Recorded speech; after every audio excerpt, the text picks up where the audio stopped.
Good morning, everyone. This is Paul Allison from Limitless Space Institute. Welcome to Houston Tech Rodeo 2021, the Aerospace Space Track portion of the program. And today we are fortunate to present information and a conversation from two experts on the federal side of space policy and funding for aerospace.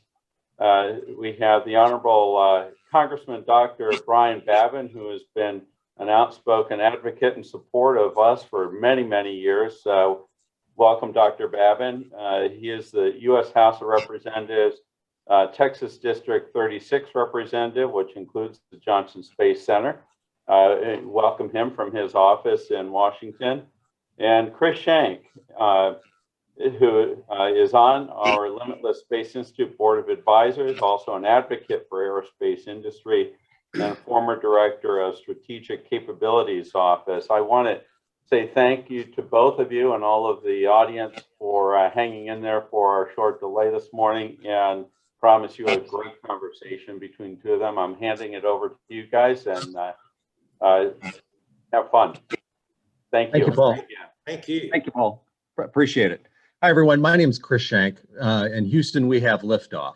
I serve on the Board of Advisors for LSI that's based in Houston, as Paul mentioned, and I'll be the host for this session for the next 30 minutes or so. My most important job I ever had, I had the honor of being a congressional staffer on the Science, Space, and Technology Committee, wherein our special guest, Dr. Brian Babin, was the chairman of the Space Subcommittee. Dr. Babin, thank you for joining the Houston Tech Rodeo today from your office in Washington, D.C. Absolutely. Go ahead. So we're looking forward to your insights of how Space City Houston plays an integral part to the America's industry and technology sector, especially with your experience with the Johnson Space Center, who works on the International Space Station, NASA's Artemis program to return to the moon, and in preparation for longer voyages to Mars and the rest of the solar system. I'm going to give a little more, brag a little bit more on Dr. Babin than Paul did. He is a lifelong member and resident of East Texas. Born in Port Arthur, grew up in Beaumont, graduated from Lamar University, and then completed dental school at the University of Texas in Houston. Before being elected to represent the people of the Texas 36th District in the U.S. Congress back in 2014, Dr. Babin served on the state and local levels in many positions over his career, along with running his own dental practice. In Congress, Dr. Babin serves on the House Transportation and Infrastructure Committee, which affords him the opportunity to address the critical ports in Houston, the highways, rails, and pipelines that provide thousands of jobs and literally fuels a hub of economic activity. On the Science, Space, Technology Committee, Dr. Babin is a ranking member of the Subcommittee on Space, where he is a recognized national leader in our American space policy. On his website, and I highly recommend going to his website, Dr. Babin states his priorities are clear. It's making America strong, safe, and economically secure for the future of his children and grandchildren. Dr. Babin, thank you for joining the Houston Tech Rodeo. I'd like to open up to you for opening remarks, and then we'll get into some Q&A. And also for the audience, if you've got questions that you'd like to put into the chat, we appreciate it. We'll see if we can answer it in the next 30 minutes. Thank you. Dr. Babin. Yes, sir. Thank you, Chris. Great to be with you all. And that list of priorities, I would certainly include maintaining or frankly growing America's global leadership in space. Texas has, as long as I have a voice in it, will have a vital role in that leadership for many years to come. Chris, it's great to be with you again. You're a great staffer to work with, and you helped shepherd me into the Science Committee when I joined back in 2015 as chairman of the Space Subcommittee.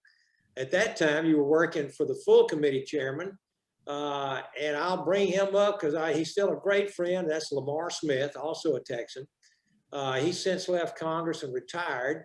But he was a mentor then, and he's a mentor to me now, and he's a very dear friend. Another tireless advocate for Texas leadership in aerospace, and you're proof that he certainly wasn't bad at hiring good staff either. So I'm so proud to represent this region. As you said, I was born and raised here in Southeast Texas and lived in Houston on several occasions in my life. I actually grew up in Beaumont. A major part of our region of my district is representing the Johnson Space Center. And JSC is NASA's largest center, both by number of employees and by budget. And the folks at Johnson manage the Orion spacecraft program, the International Space Station, among many other programs. JSC civil servant and contractor workforce is an essential contributor to our local economy and a catalyst for innovation and investment in our region. JSC anchors space activity in the Houston area and attracts private sector investment from all over. New companies like Intuitive Machines are building uncrewed landers for NASA science missions on the moon. And Axiom is offering private space station solutions. Flight Safety will provide training at the Houston Spaceport. The Baylor College of Medicine serves as a lead partner in NASA's Translational Research Institute for Space Science. Oceaneering, one of 2 spacesuit manufacturers in the US, calls Houston home. And just yesterday, the other spacesuit manufacturer, Collins, a Raytheon subsidiary, announced that it was building a facility at the Houston Spaceport, which we were very glad to hear. Sierra Nevada, Boeing, Lockheed Martin, Northrop Grumman, Honeywell, Jacobs, and many more that I'm probably missing have called Houston home for many years. And so to put it simply, Houston leads in space, and they call it the Space City. And I don't take Houston's leadership in space for granted, however. This Congress, I'm going to fight. Looks like I'm going to have to fight to ensure Houston remains the home of spacesuit expertise and the, excuse me, the center responsible for curating samples brought back from Mars. I will also have to fight to ensure that when astronauts call home, that they always talk to Houston, not some other city. And in the coming years, I hope to once again return to the chair of the subcommittee or even make a case for the full committee gavel, where I can better advocate for Houston's space sector in Washington. I hope you all will help me make that case for why Houston, Texas should remain the world's leader in space. I'm so glad to be with you all today and looking forward to our discussion. Lots happening in space these days. In a year of pandemic and civil unrest and so much partisanship, let me tell you, some of the best news we've had over the past year have been coming out of our space program. So let's go ahead. We'll jump right into some questions. Yeah, Dr. Babin, that was what you brought together there in bringing, here is what NASA's role at Johnson Space Center and the university community, the industry, each contributing to their unique capabilities. Many of the Houston Tech Rodeo attendees are entrepreneurs themselves who want to be the next Elon Musk or Jeff Bezos when it comes to building their own technology companies. So why do you think space exploration attracts so many of our nation's best and brightest entrepreneurs? Well, first we have to look at where we come from. And from the inception of our space program up through the 1990s, technology evolved. But the way we operated stayed largely the same. And then these disruptors came in and completely changed the game, revolutionized our space industry, especially the launch industry. They're bringing competition into a world that didn't have much before and are blazing a path for many others to follow in behind them. And you mentioned Bezos and Musk. Everyone knows them. But there are literally hundreds of other folks, many I'm hoping who are listening on this call, who are ushering in the next era of space exploration and discovery. And I know it's a bad word in this industry, but I truly believe that we're on the cusp or perhaps in the midst of another boom, an explosion in the development of America's space program. To simply answer your question about why people, including some very wealthy ones, are flocking to this arena, I would offer you 2 words. And I think the first one would be opportunity. I think the field is ripe with opportunity, propulsion, power, communications, aeronautics, space flight, medicine, remote sensing, exploration, robotics, even space tourism, just to name a few of the hot topics these days. There are many more, of course. Space is a small term which covers an infinite universe. The opportunity to be a contributor or a disruptor in the industry also seems to be infinite as well. When I say disruptor, that means game changer. That means disrupting for the good. The second word I would use is excitement. Folks, I work in arguably the most divided body in the country, the United States Congress. I've never seen this much partisanship in my entire life, and especially since I've been serving in Congress now in my 7th year. One of the rare things that unify most House and Senate members, regardless of party, is our nation's space efforts. And I'm so fortunate to serve in 2 committees, Science, Space, and Technology, and Transportation and Infrastructure. They're very bipartisan. The American people are excited by space and our ability to operate outside the bonds of our Mother Earth planet.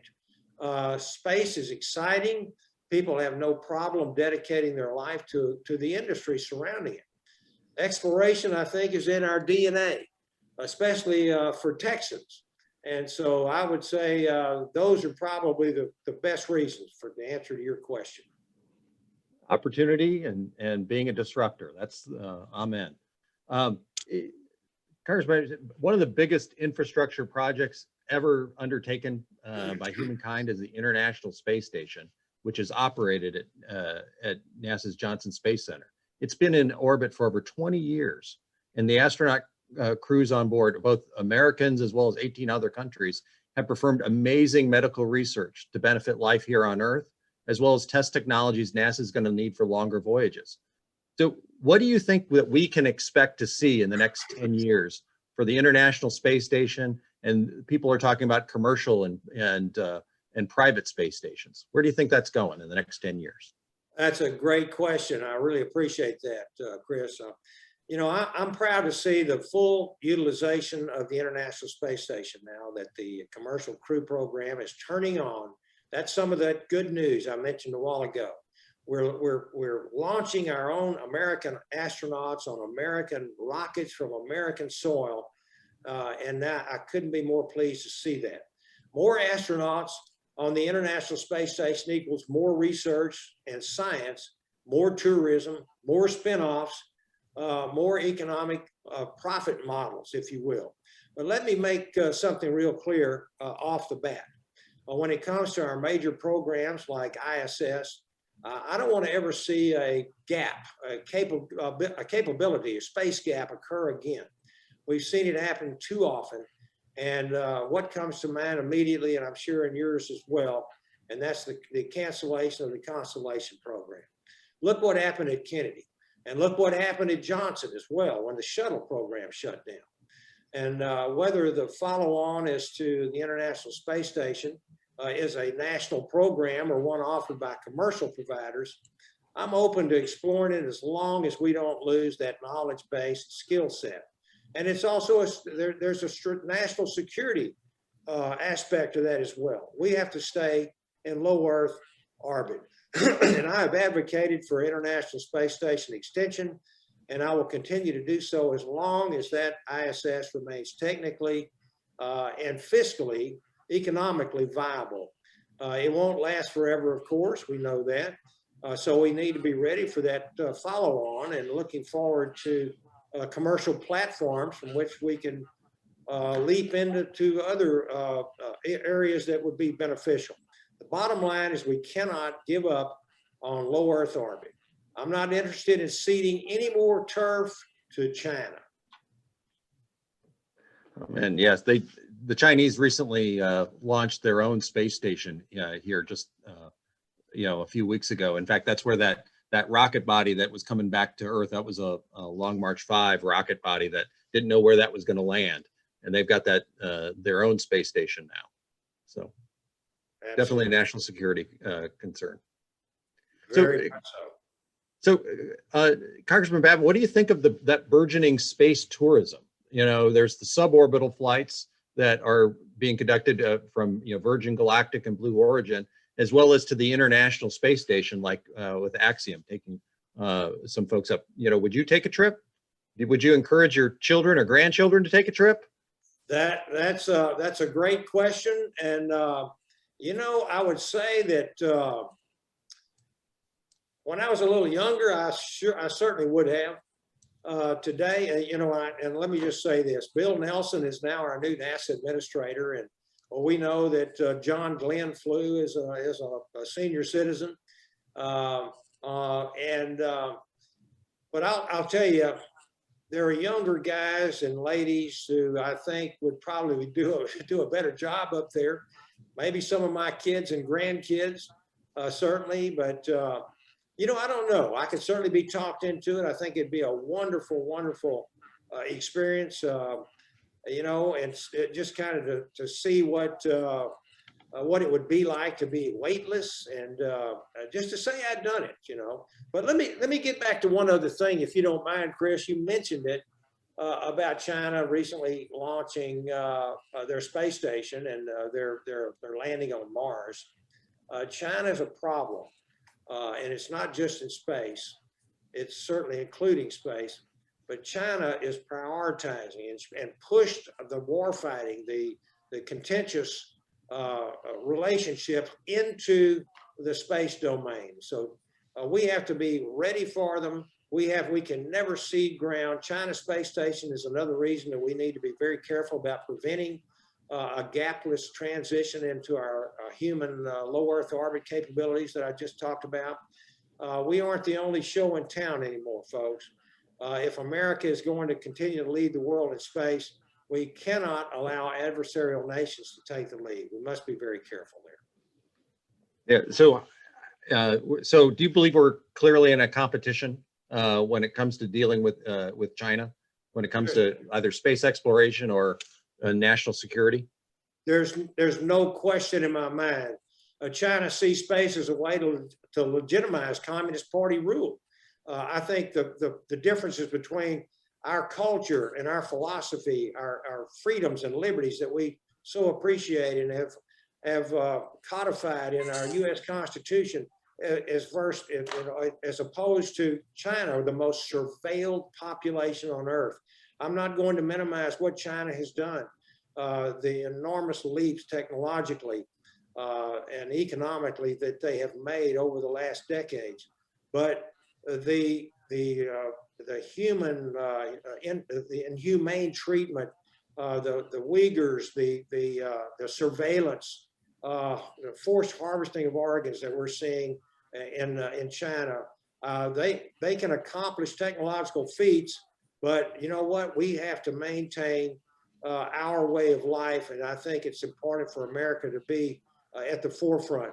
And as I said before, and I'll say it again, we've got to maintain our leadership in space, preserve our technological superiority for our national security and for diplomatic reasons as well. We're still that bright beacon city on a hill, and the world needs a free America. And whoever leads in space is going to be setting the rules. And I, for one, don't want the Communist Party of China setting the rules in space. I don't want to become China in order to beat China. I think that's very important. Free markets and freedom should guide us over subsidies and industrial policy anytime. And let me just say that I know it isn't supposed to be a political discussion, but I've been in the weeds on the issue of China for years now. I've been in classified briefings, and folks, let me tell you, there are many areas where, to put it very, very straightforward and bluntly, China is eating our lunch. And if as a nation we choose to focus on some of the absurd social issues that we're seeing today, this wokeism, again, I'm not trying to get political, but it's incredible how little common sense is involved in some of this type of thing. And so instead of topics that actually matter, we've got to get to the point where we are not leading in space or any domain. Instead, we will be led. And that we cannot let that happen. We had better get our priorities straight, and that's enough politics. So let's go to the next question, Chris. Yeah, American ingenuity beats them every time. Amen to that. And to that end, you know, it was the rationale for the Apollo program was competition with the Soviet Union. Back then, they had the Sputnik probe, where they beat us first satellite, first manned orbit, Yuri Gagarin, and then we countered with the Apollo program, and we're now working through the Artemis program. It was the sister of Apollo. So I'm sure you get this question a lot in terms of when can we expect Americans to return back to the moon before the Chinese do, and then we can, voyage on to Mars. When do you think? Great question. Let me back you up just a little bit because I'm actually old enough to remember when Sputnik went up. I remember as a 7 or 8 year old kid, maybe 6 or 7, sitting at the breakfast table one morning, listening to the radio, and Sputnik had gone up. We were behind, and I remember my father and my mother and conversations that, wow, we're getting behind the Russians. Well, now back, we've come full circle. So when it comes to the moon, I'm looking for 2024 or as soon as humanly possible. And of course, let me add safely possible. My science committee colleague and fellow Congressman, Representative Ed Perlmutter, good friend of mine from Colorado, has a bumper sticker, and it says 2033. And it's got Mars on it. I'm sure you all have seen it. He shows it every chance he gets at every hearing. And my answer would be that we should get to Mars as soon as we can prove the required technology on the surface of the moon. And let's go as fast as the technology and funding will allow us to go, Chris.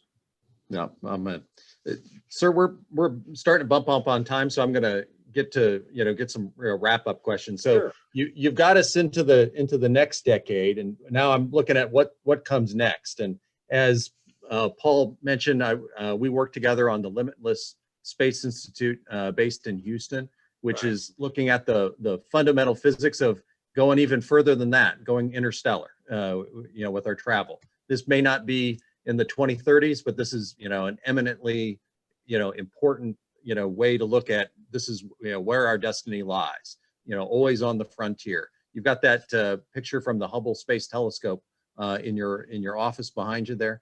So yeah. the question that we got for you in terms of tackling those big, hairy and audacious goals like that, how can Houston entrepreneurs tap that brain power, that is resident within Johnson Space Center? And then vice versa, how can the NASA leverage the talent that it's in Houston?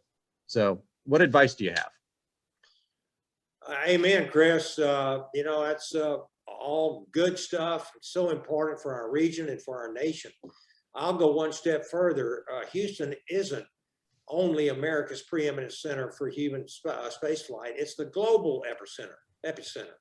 In fact, unless the Department of Defense report on UFOs says otherwise, Houston is the galactic epicenter of space flight.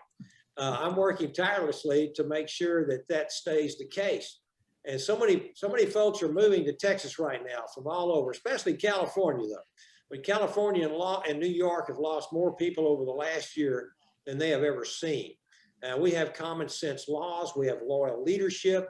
We've got business friendly, low taxes, low regulation, world-class university systems, a high-tech workforce, and not just in aerospace, but also oil, gas, which is interchangeable. I think we've seen that happen before where people will leave space, go into oil and gas, and then turn around and come back the other way.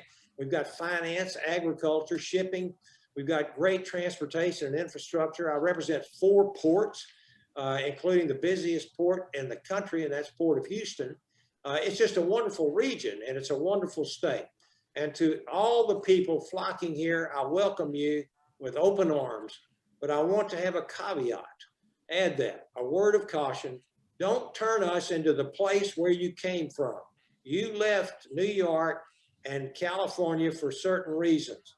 So anyway, I think people know what I'm talking about here, but keep doing the great work, Chris. Your organization is wonderful to behold, and to learn the mysteries of our galaxy and out there, not only even beyond, is so inspiring to our youth. And this is why I think this is going to be a great stepping off point as we have all these great projects in the future. My parting plea is this. please reach out. Reach out to us. We can't do this alone. You guys are the experts out there. Keep us apprised of what you're hearing. Let us know. Such a close family. And my contact info is online. So please, come and talk to us. Give us your suggestions, even your complaints. We want to know. We want Houston to stay the galactic epicenter for all things space. Dr. Babin, Yield back. Thank you. Dr. Babin, thank you so much for being generous with your time and letting us go over about 5 minutes or so. Really appreciate it. We are fired up and ready to go. So Houston, we have liftoff. So thank you, sir. Appreciate it. Yes, sir. Thank Chris you. and Dr. Babin, thank you again for your generous time. Again, I want to echo what Chris just said. We truly appreciate your support here in Houston and welcome you here anytime you are available. We would be honored to host you and give you a tour of the labs that we're very proud of. I would love to do that. Thank you so very much. This has been, I think, a great meeting, and look forward to it again. Thank you. Chris, thanks. Thank you. God bless. Thank you. God bless.